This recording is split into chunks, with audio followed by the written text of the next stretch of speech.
बुंदेलखंड की कांग्रेस की राजनीति में एक बड़ा नाम है प्रदीप जैन आदित्य। वे केंद्रीय मंत्री भी रहे हैं और झांसी से सांसद। मगर इस समय एक सवाल बड़ा उठ रहा है, क्या प्रदीप जैन की चुनावी राजनीति का अंत हो जाएगा या वे आने वाले समय में चुनाव नहीं लड़ पाएंगे? आखिर ऐसा क्यों है, ये भी जानना जरूरी है। दोस्तों नमस्कार, मैं हूं संदीप पौराणिक। झांसी से सांसद रहे हैं प्रदीप जैन। वर्तमान में वे सांसद नहीं हैं, लेकिन बुंदेलखंड के कांग्रेस के बड़े नेता के तौर पर पहचाने जाते हैं। उन्हें एक न्यायालय ने 2 साल से ज्यादा की सजा सुनाई है और जन प्रतिनिधित्व कानून ये कहता है कि अगर व्यक्ति को 2 साल से ज्यादा की सजा होती है और उसे कहीं से स्टे नहीं मिलता है या वो निर्दोष साबित नहीं होता है तो चुनाव लड़ने के योग्य नहीं होगा। मामला पूरा हम आपको बताते हैं कि प्रदीप जैन ने स्थानीय समस्याओं को लेकर चक्का जाम किया था।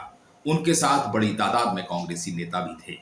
उन पर मामला दर्ज हुआ और बीते दिनों फैसला आया है, जिसमें प्रदीप जैन सहित 13 लोगों को 2 साल की सजा हुई है।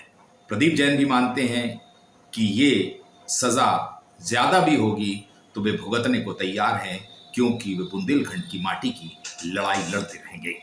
न्यायालय ने बिजली की मांग के लिए जो हम लोगों ने शांतिपूर्वक धरना किया था, उसमें कई धाराओं में 2 साल की सजा सुनाई और जुर्माना लगाया और कई धारा में 6 महीने की सजा सुनाई।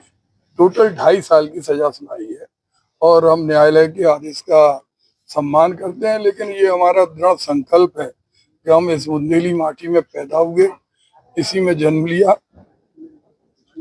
इसी में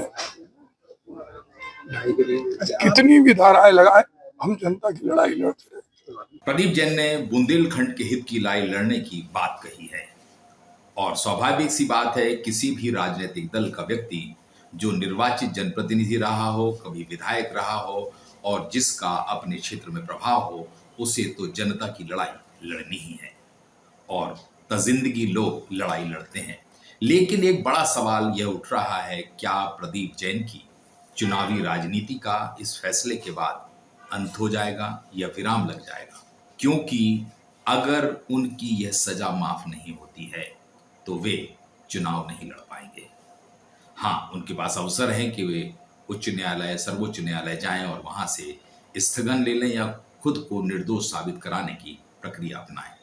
लेकिन अगर ये फैसला यथावत रहता है तो प्रदीप जैन के लिए आगे चुनाव लड़ना बड़ा मुश्किल हो जाएगा। और अगर ऐसा होता है तो बुंदेलखंड की कांग्रेस की राजनीति में समीकरण तेजी से बदलेंगे, क्योंकि इस इलाके में कई कांग्रेसी नेता हैं जो प्रदीप जैन के स्थान पर जगह बनाना चाहते हैं।